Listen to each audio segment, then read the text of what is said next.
Semuanya ya Pak. Ya. Waktu Bapak nggak lama. Jadi kembali lagi di YouTube Yuli Podcast dan kali ini spesial versi Indonesia dan saya Irfan dan kali ada tamu spesial. Hai. Pak Kris. Pak boleh kenalin diri dulu? Boleh. Oke. Halo guys. Aku Kris ya. Kenal sama dia nih. Akhirnya dibawa ke sini. Jadi Pak Kris ini salah satu paras angkatan 19 ya? Benar? Iya, jadi aku orang tua dari mahasiswa di Yuli, ya, angkatan 2019. Nah, aku jadi ketua di Parent Association-nya, kurang lebih gitu. Kurang lebih gitu ya. Jadi kita punya asosiasi untuk orang tua di Yuli. Ya. Nah, topik kali ini mungkin nggak terlalu berat ya. Aku mau nanya simpel aja. Mungkin bisa abis kita kuliah ada opsinya dua, antara kerja atau S2. Bapak kan udah berpengalaman, udah anak Bapak juga udah lulus kan. Ya. Nah, menurut Bapak mendingan kuliah atau S2? Dari situ dulu deh. Oke. Kalau menurut aku ya yang kayak gitu tuh kasuistis. Jadi ada berapa pertimbangannya lah. Biasanya kalau kita momentum dari S1 bisa langsung ke S2 gitu, bisa kayak Yuli kan ada kerjasama program dengan Taiwan. Jadi dia bisa waktunya bisa lebih singkat ya. Jadi waktu dia mau lulus S1 dia bisa ngambil S2 gitu. Jadi S2-nya dia lebih singkat, otomatis cuma hemat 1 tahun gitu. Nah itu sebaiknya langsung kalau menurut aku gitu ya. Itu kesempatan langka. Apalagi ini belajarnya di Taiwan. Ya, tapi kalau misalnya kita tidak dalam posisi yang seperti itu, kerja dulu nggak jadi masalah sih kalau buat aku. Karena gini, bro, kalau orang belajar bookwise gitu, secara teori gitu, itu sering kali itu dalam ilmu sosial terutama itu waktu di lapangan dia bikin gini, kayaknya yang di buku kagak jadi Disuruh ngapain ya? Jadi beda, jadi ada streetwise-nya gitu. Jadi aku rasa sih kalau misalnya nggak ada kesempatan langsung seperti yang tadi di Taiwan itu program dengan Yuli itu kan program langka, iya, dia langsung bisa langsung masa gua cuma setahun, nah itu langsung deh gitu. Tapi kalau misalnya tidak seperti itu ya nggak apa-apa juga ngambil S2 toh.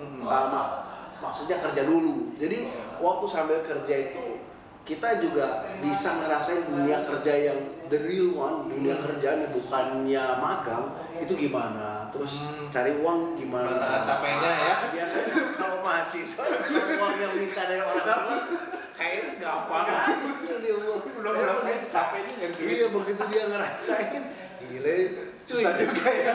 Namanya susah banget ya lah. Belum mesti bayar parkir, bayar lama-lama, waduh ngenes kerasa banget ya. Nah itu aku rasa sih kerja dulu nggak apa-apa, itu bahkan membuka wawasan kan gitu. Nah cari kerjanya cuman masalahnya jangan cari kerja asal ngisi gitu, tapi sesuai dengan kalau bisa idealnya yang sesuai dengan gue mau ke S2 kemana gitu, ambil apa cari di situ gitu. Jangan cari kerjanya ya misalnya nih udah capek-capek misalnya, bro jurusan apa sih? Aku MTE. Misalnya MTE, apaan tuh? Mekatronik ya, teknik elektro juga. Kerjanya misalnya jangan jadi kurir aja deh, nggak ada gojek jadi barista gitu ya. Nggak mau masih jadi gojek boleh sih gitu, tapi apa hubungannya nanti ke S2 tambah babak belur kan? Tapi kalau di bidang yang sesuai, yang mendukung lah, lebih enak gitu nanti buat masuk ke S2 nya itu pemanasan gitu. Kalau aku rasa sih gitu. Jadi aku juga ngedrive harus begitu gitu. Harus begitu sebaiknya karena masih muda, kesempatannya masih banyak gitu. Jadi cari yang kurang lebih bisa merefleksikan S2 nanti gimana gitu. Sambil kalau bisa sih ngambil sertifikasi juga. Iya, sekarang kan udah zamannya semua sertifikasi. Iya benar. Kalau saya di sertifikasi sih gagal dulu nih. Belum nggak dihitung, kalau dia dihitung. Gitu ya. Tapi kan biasanya gini, aku pernah dikasih sama orang itu untuk S2 tuh lebih baik kerja dulu, benar ya? Betul. Tapi kalau misalnya saya mau S2-nya di mana? Atau saya mau ngambil yang mana? Itu tergantung kerjanya. Cakep, bener. Taunya gimana? Nah, bener. Itu juga sama gitu loh. Kalau mau ngambil S2 di mana ya? Nah, kalau aku punya prinsip sih gini, kalau kita udah ngambil S1 di sini, di univ yang segini, nanti S2-nya jangan nyari univ yang lebih di bawah gradingnya dong. Gitu. Cari yang nggak asik kan, gitu loh. Lu turun ke bawah gitu. kalau bisa di atas lah gitu, di negara yang secara level pendidikannya aja bisa lebih bagus. lebih bagus. Jadi kita mengupgrade diri kita gitu loh. Nah, masalahnya sih gini juga nih, kita tadi belum tahu, sekarang kita mesti udah tahu mau kemana nih, ngambil cari-cari kan gitu. Nah, terus cari specialty-nya di masing-masing unit ini apa, karena biasanya beda-beda tuh katanya ya. Nah, kita mesti mengupgrade juga ke arah sana ya, soft skill kita yang mesti diasah tuh waktu kerja itu. Sebenarnya gue rasa sih yang diasah itu banyak sih si soft skillnya, karena kalau kita udah baca di buku, kan tadi aku udah bilang tuh, di buku di buku gitu ya, teori base banget kan, semua teorinya beda gitu. Iya. Nah, itu sebenarnya jalur penyambungnya yang meleburkan dari teori ke praktek itu soft skill. Itu alat bantu banyak tuh gitu loh. Gimana nih caranya supaya ya secara teknikalnya ini tersampaikan, minimal ada perekatnya tuh si soft skillnya itu. Kalau nggak mau kita pinter kayak nggak nemu juga. Nggak tahu, masalahnya gini, ada orang pinter cari kerjanya susah ya. Iya benar, banyak banget. Sebenarnya bukannya cari kerja susah, itu bahasa halus ya, bahasa kasarnya nggak dipakai gitu. Kelakuannya minus gitu. Kerjaan ini enggak. Kerjanya minus gitu.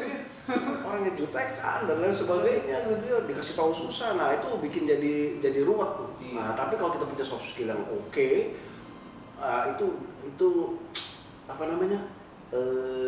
Gampang masuk kemana-mana. Jadi waktu opportunity-nya lebih gampang. Dan terus waktu kita berdebat juga bukan karena dalam dunia kerja itu kan pasti ada perbedaan pandangan. Iya pasti. Nah, kalau aku sih nggak suka gini kalau ada mesti minta pendapat atasan gitu. Saya datang terus nanya gitu sama dia, Pak gimana nih Pak? Terserah Bapak deh gimana. Kalau aku sih nggak suka gitu, terus saya nggak suka kayak gitu. Kalau saya, kalau ada sesuatu yang perlu approval atasan, secara teknis saya lebih tahu. Dia pasti belum tentu tahu karena dia kan ngurusin yang lain. Jadi saya akan datang, perlu keputusan dia, saya akan bilang ini ada masalah ini. Menurut saya begini.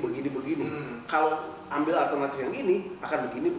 Jadi ada sharing idea ke atasan kita itu. Sekaligus ngasih solusi. Iya, ngasih solusi lah atau ngasih pandangan lah.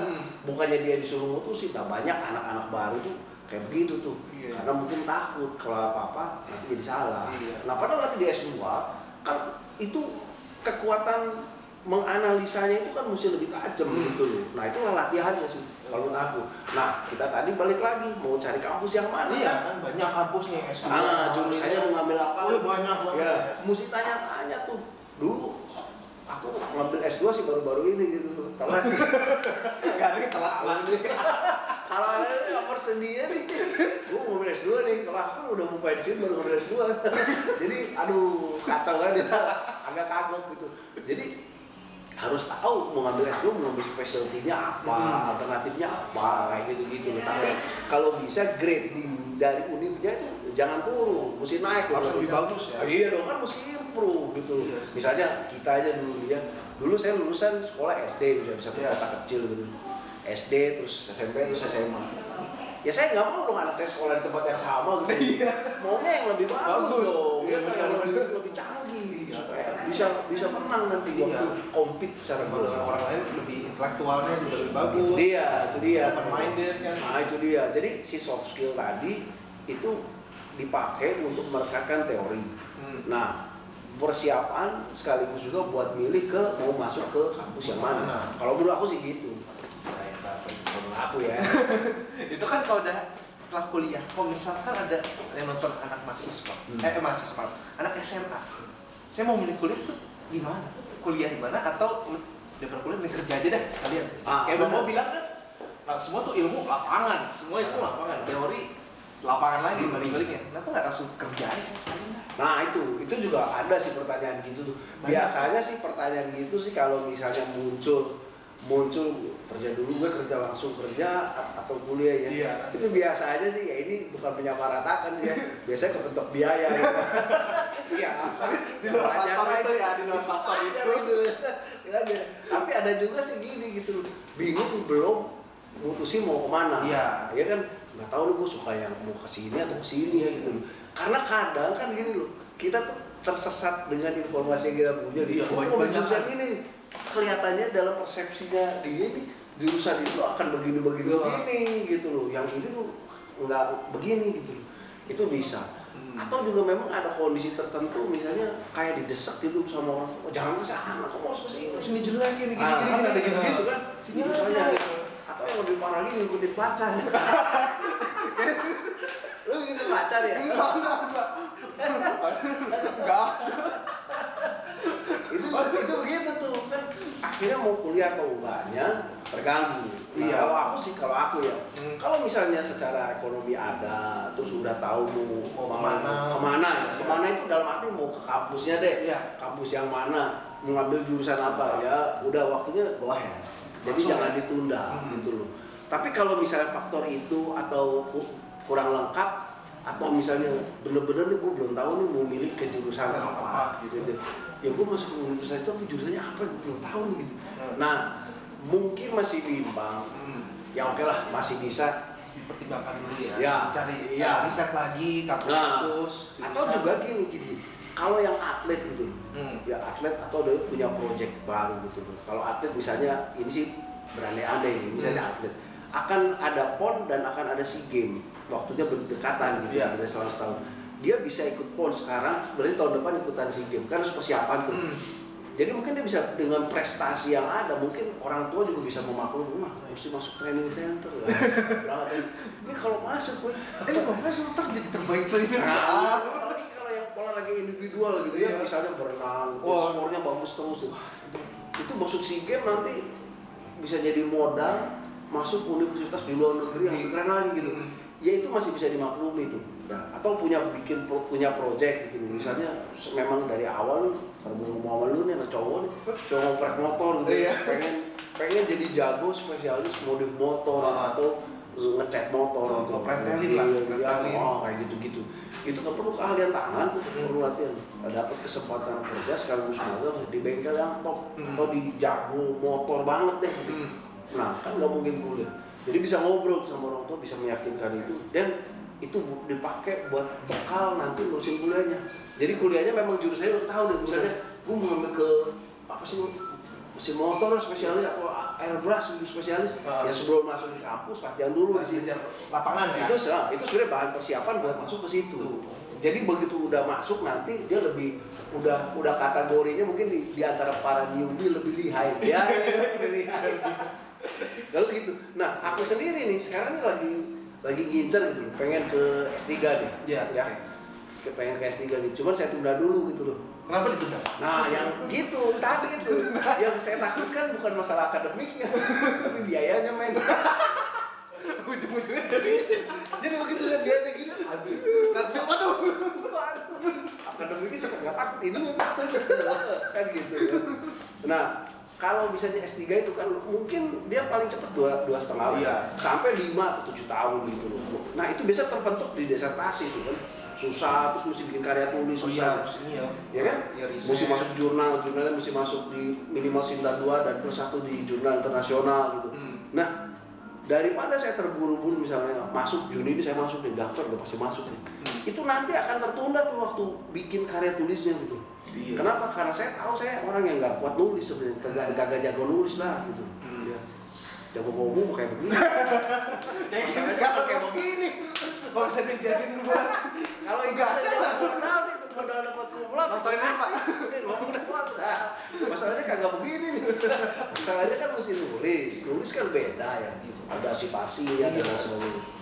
Nah jadi saya pakai dalam 1 tahun ini adalah saya mau siapkan karya tulis saya gitu. Saya kerja sama orang karena jurnal kan harus grup 2 orang lah gitu. Tuh persiapan ini dan itu supaya nanti waktu masuk langsung sudah tahu, karena begitu masuk udah langsung ditanya kan bahan disertasi kamu apa gitu. Nah kalau misalnya teman-teman nih ada yang mau masuk ke S2 sekarang juga mungkin dari awal sudah harus pikirkan proposal untuk tesisnya tuh apa gitu loh. Itu udah langsung mikir udah mulai disiapkan supaya nanti waktu masuk masa itu jadi lebih efisien waktunya, jadi bisa lulus tepat waktunya, kan lulus tepat waktu itu jadi lebih besar.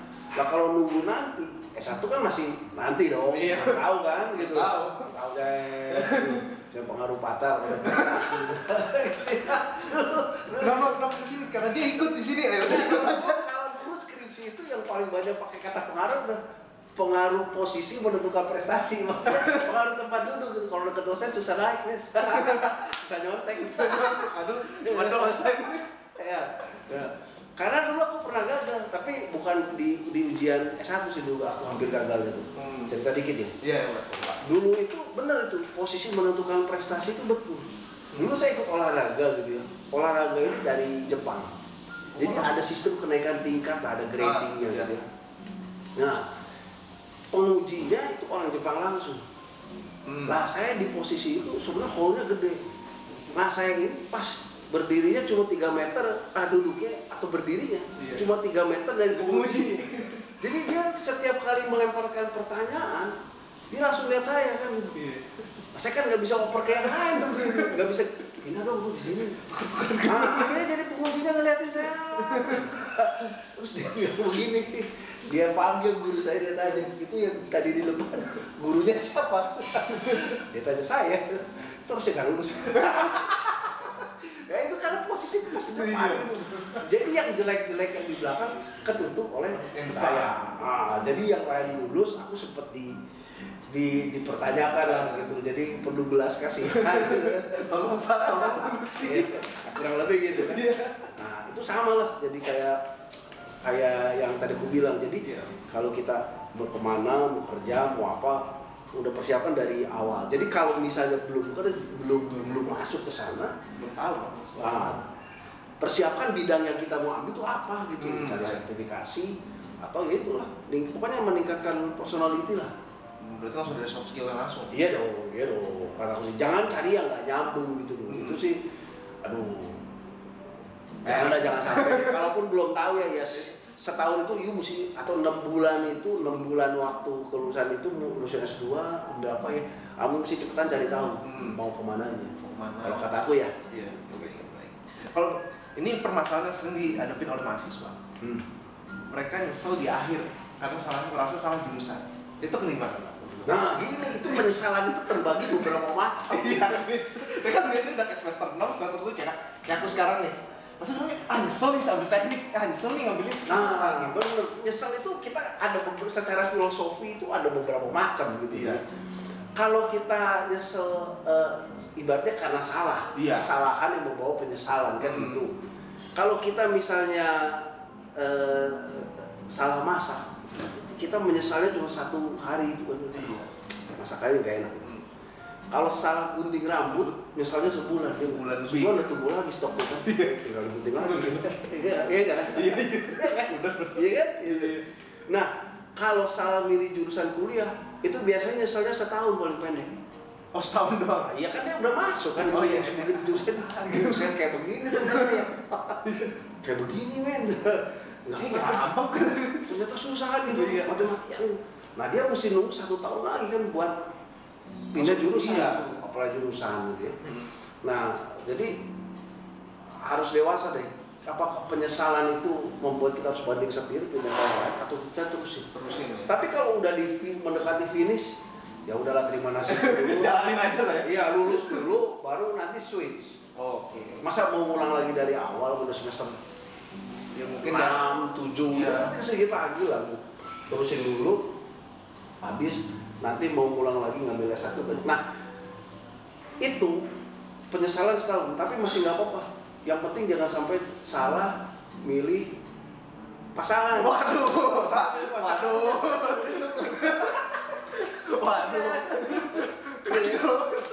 Nah, ini doang. Belum nikahin. Nah, jadi gini. Kalau tadi kita ngomong S1 nih. Iya. Nah, sekarang saya lagi ngambil S1 nih. Ini nggak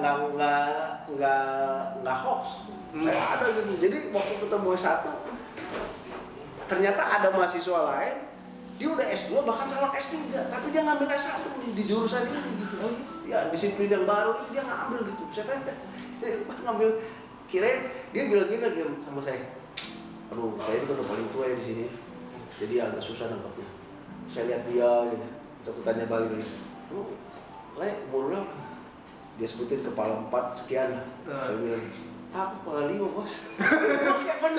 Waduh, yang lebih tua. Nah, kan ngambil S1 tuh ya. Iya. Jadi kalau udah hampir finish ya udah selesai kan. Lanjutin aja. Nah, nanti terus boleh berganti lah gitu. Karena kalau di akhir kemudian mengambil keputusan yang salah dengan mengulang, ya secara titel kita nggak dapet, gelar akademis kita nggak dapet, terus buang waktu juga, dan belum tentu nanti punya kekuatan untuk menyelesaikan race yang baru tadi, pendidikan yang baru. Nah itu jadi mental, mental attitude.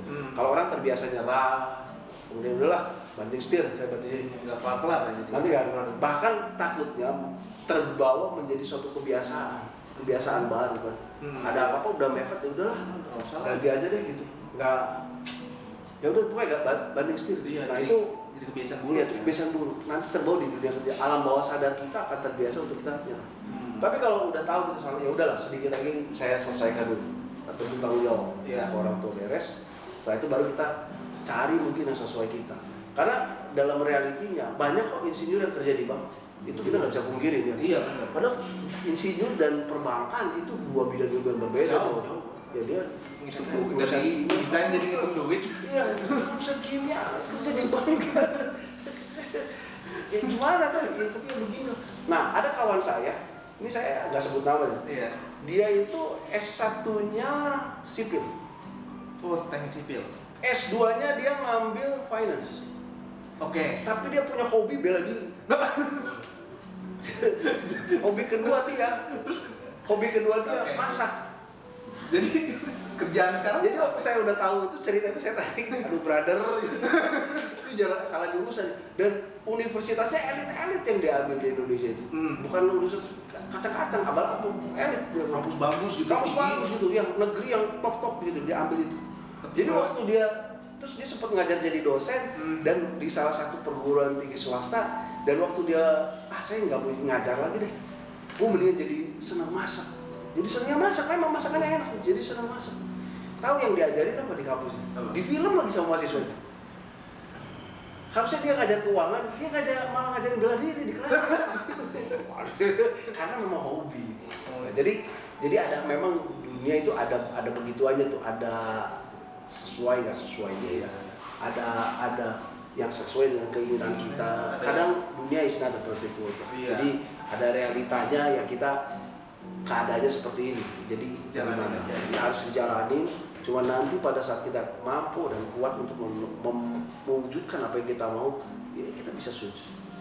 Nggak mati kok kalau kita udah dekat finish nggak saya kayaknya nggak sih. Udah selesaikan dulu. Terbaik dulu ya. Terbaik ya. Tapi selesaikan manusia yang terbaik. Saya terbaik. Setelah itu baru ngambil yang lain. Ngambil yang lain bidangnya mau beda ya saya apa. Karena sudah banyak sekarang yang titelnya tuh secara tidak linear gitu ya. Tidak dari S1, S2, S3 sama semua. Tapi ada yang udah 1, 2, 3 aja berbeda. Atau ada 1, 2, 3 linear tapi dia tetap mengambil bidang yang lain. Jadi itu realistis. Apalagi buat dunia sekarang tidak perlu malu kalau kita kuliah di usia yang sudah tidak lagi muda gitu. Jangan malu. Malah justru harusnya kita melakukan itu supaya cara berpikir kita tetap terjaga. Iya, kepikir kan gitu. Saya nggak ada temannya papa tuh termasuk orang hebat. Dia juga habis ambil S2 di Jepang gitu. Cuma kelasnya sore gitu. Pasti dia komplain nih. Ngantuk. Iya benar. Orang-orang ngantuk kan. Benar. Jadi bahkan ada dosen sudah ngajar di perguruan tinggi yang elit juga. Nggak tahu ya. Saya ambil S1. Ini udah doktor ini. Tapi dia ngambil bidang ini bidang dia berbeda. Bahkan ada satu dosen di orang Indonesia dia ngajar di Australia sudah bergelar prof sebenarnya sudah prof. Tulisannya juga banyak disitasi orang, diambil orang. Waktu ngobrol dia bilang, ya saya ngambil lagi Pak. Bidang yang lain. Bidang lain. Iya bidang lain. Bidang yang berbeda sama sekali dengan yang dia geluti saat ini gitu. Jadi menambah pengetahuan itu sesuatu yang saya rasa nggak pernah terlambat ya buat itu. Iya. Tapi dan bahkan saya ingin katakan ya buat anak muda di sekarang ya, kalau kita berani mengekspan wawasan kita, itu waktu kita mau belajar sebenarnya kita harus merendahkan diri kan. Iya benar. Karena kalau misalnya berada jadi mahasiswanya saya, kan saya ngomong gini-gini, gitu sih ya, kerjain tugas ya, kosongin gelas. Exactly. Mesti mengosongkan gelas, mesti mau rendah hati kan. Iya. Ya, oke, mesti mau dengar gitu ya. itu sebenarnya membuat cara berpikir kita selalu terbuka. Jadi artinya cara berpikir kita akan selalu up to date. Iya. Gitu loh. Tidak pernah memalukan. Tapi kalau orang tidak mau diajak, itu akan out of the date karena cara berpikirnya dia, cara bicaranya dia ketinggalan zaman. Iya, ketika kayak kuno men. Tua lagi ya. Kebanyakan gitu ya. Makanya udah tua kagak ada temennya. Karena ini opa diajak ngomong kagak nyambung. Mungkin apa sih gitu. Iya. Tapi kalau biarpun disebut opa, tapi kalau ngomong apa IG boleh. Ada kok IG nih. Topik ini itu oke. Orang seneng gitu loh ngobrol. Iya. Aku rasa gitu. Jadi masalah kapan ke sekolahnya itu kita yang penting harus kuliah. Kerja harus ya. Kecuali memang kalau keadaan tidak memungkinkan ya apa boleh buat. Iya. Ya kita nggak bisa lagi. Ini aku ngobrol terus. Tambah lagi gitu ya. Iya. Contoh banyak dengan lewat sosial media kita tahu sekarang. Ya. Bahwa dari IG kita tahu bahwa banyak orang tua, atau saya pernah terinspirasi atau saya juga terharu ya melihat ada orang tua dikatakan begini, dia sudah bekerja selama 25 tahun sebagai mekanik pesawat atau ya pokoknya di level teknisi lah. Tapi dia tahu hari ini dia lulus sebagai pilot. Keren banget. Ada juga di sisi yang lain seorang wanita menghidupi 8 anaknya dan hari ini dia lulus ujian sebagai pengacara. Bayangkan itu di luar negeri pengacara itu bukan pekerjaan elit. Dari seorang yang kerja ngurusin 8 anak, single parent, tapi dia bisa luluskan pendidikannya, ngejar cita-citanya dan itu terwujud. Walaupun usianya mungkin nggak lagi muda. Gitu. Ya Berarti nggak ada salahnya kalau belajar. Iya dong, nggak ada salahnya dong. Harus dong. Jangan kalah sama. Ini masih semangatnya masih Bara terus ya dong. Baca. Kan. Baik, mungkin nggak cukup kali ya Pak. Oke. Waktu Bapak kan susah ya Bapak. Malah. Enakan ini. Jadi itu aja. Terima kasih Pak. Thank you. Sudah datang. Ya. Dan tonton video berikutnya. Thank you Pak. Ya. Udah. Kan nggak usah lama-lama kan?